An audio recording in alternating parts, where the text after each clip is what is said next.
Eh bien bonjour à tous, c'est Shrek. Aujourd'hui on va parler de la première saison de Star Wars The Bad Batch et de mon avis, et je précise bien uniquement le mien concernant cette dernière. Mais il se peut que vous aurez peut-être des points où vous serez d'accord avec moi et d'autres non. Avant de démarrer, sachez que cette vidéo contiendra forcément du spoil concernant la série The Bad Batch, mais également un tout petit peu sur The Mandalorian. Voilà prévenu, commençons.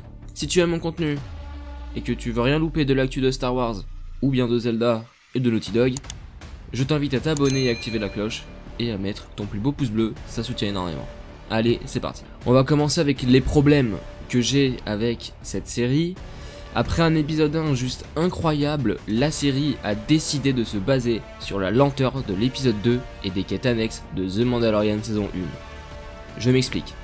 À cause des quêtes FedEx, la série n'avance pas et on s'ennuie très vite. En tout cas moi c'est le ressenti que j'ai eu. Et je vise tout particulièrement l'épisode avec le Rancor, dont je m'en foutais un peu.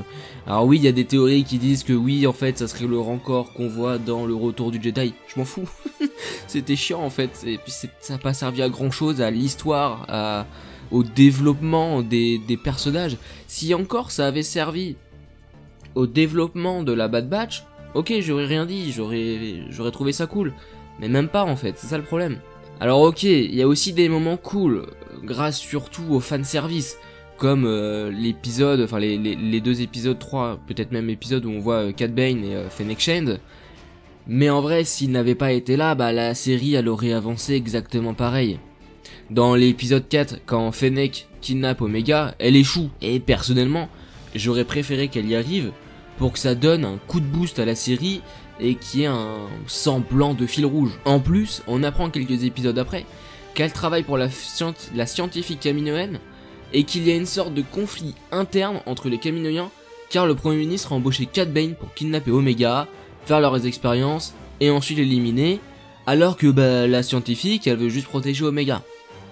Sauf que, en fait, on n'a jamais vu vraiment ce petit conflit et ce pan de scénario concernant l'ADN de Django qui se dégrade très vite.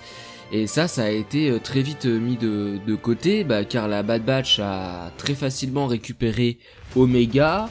Et Lamasu, en fait, le Premier ministre, il s'en fout un peu.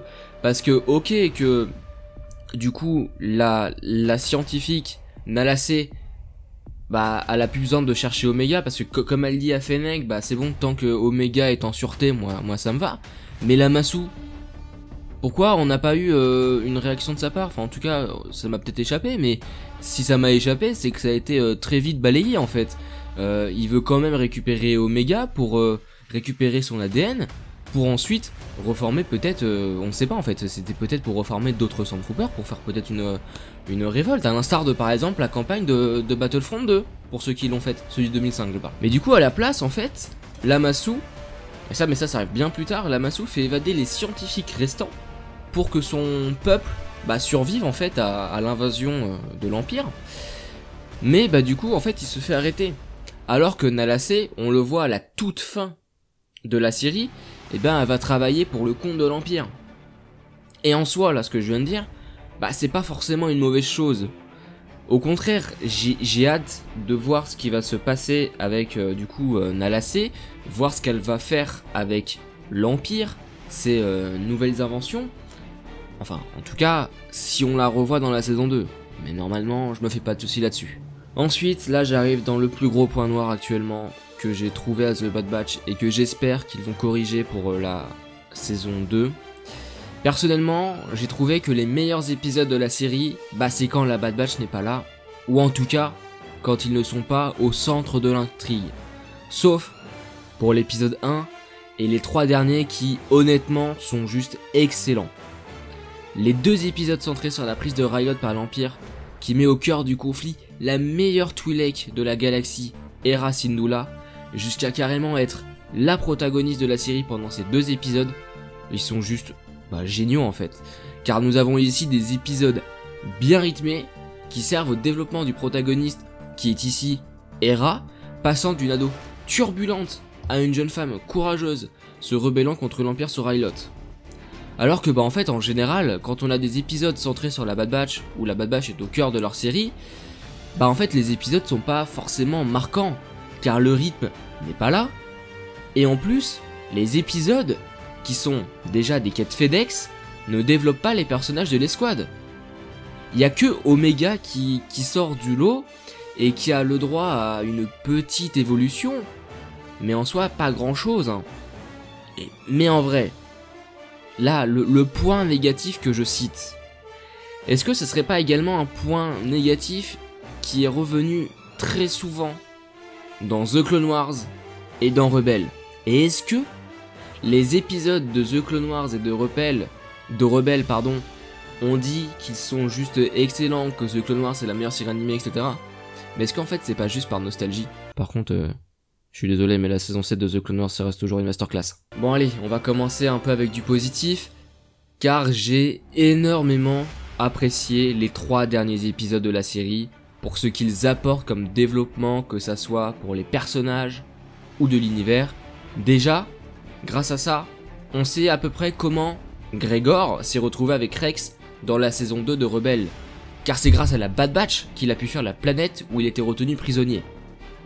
Ensuite, la dernière bataille sur Kamino était, mais je suis désolé, remplie de frissons. C'était surtout aidé par l'ajout des musiques iconiques des films. Bordel que c'était jouissif. A noter que voir Kamino se faire détruire par l'Empire, c'est surtout le signe que l'ère des clones est révolue pour de bon. Et puis pour la Bad Batch, voir leur maison, leur foyer se faire détruire, ça va peut-être enfin les faire évoluer. En tout cas, celui qui va peut-être enfin comprendre que l'Empire n'est pas forcément très gentil avec les clones, c'est Crosshair. Lui qui pourtant était d'accord avec les agissements de l'Empire, alors qu'il n'était plus sous le contrôle de la puce inhibitrice, et bien à la fin, on le voit douter, jusqu'à pourquoi pas, revenir vers ses frères d'armes et sa sœur. Bon, on va finir sur une note vraiment positive. Déjà, le visuel de la série est juste incroyable, hein. C'est juste magnifique, mais ça je l'ai déjà dit dans les 2 vidéos qui ont précédé celle-là. On est au même niveau que la dernière saison de The Clone Wars qui était un chef-d'œuvre, voire peut-être même un certain moment, peut-être un peu plus, avec quelques petits effets de lumière rajoutés, etc. qui vraiment embellissent la scène et la rendent vraiment magnifique. Tout comme la musique, hein. Avec ce thème de la Bad Batch remixé à plusieurs sauces, mais quel kiff, juste quel kiff en fait. Comme ça a été le cas par exemple avec le thème de Mando dans The Mandalorian. Et enfin, même si l'escouade en soi n'a pas eu de vrai développement, j'ai apprécié suivre leurs péripéties dans cette galaxie en constant changement, et j'attends mais tellement la saison 2. J'espère qu'ils vont tellement tout donner dans cette saison 2, j'espère qu'on aura moins de quêtes FedEx, plus de quêtes qui servent à quelque chose, comme par exemple les 3 derniers épisodes, ou le premier épisode qui mettait en place l'univers mais qui le faisait très bien en fait. Voilà, c'était mon avis sur The Bad Batch. Dis-moi en commentaire ce que tu as pensé de cette série, ce que tu as aimé, ce que tu as pas aimé, si tu es d'accord avec moi sur certains points, si tu es pas d'accord avec moi sur d'autres. Bref, moi sur ce voyageur, je te laisse et on se retrouve pour une prochaine vidéo qui sera normalement sur la série Star Wars Vision. Allez, bon voyage.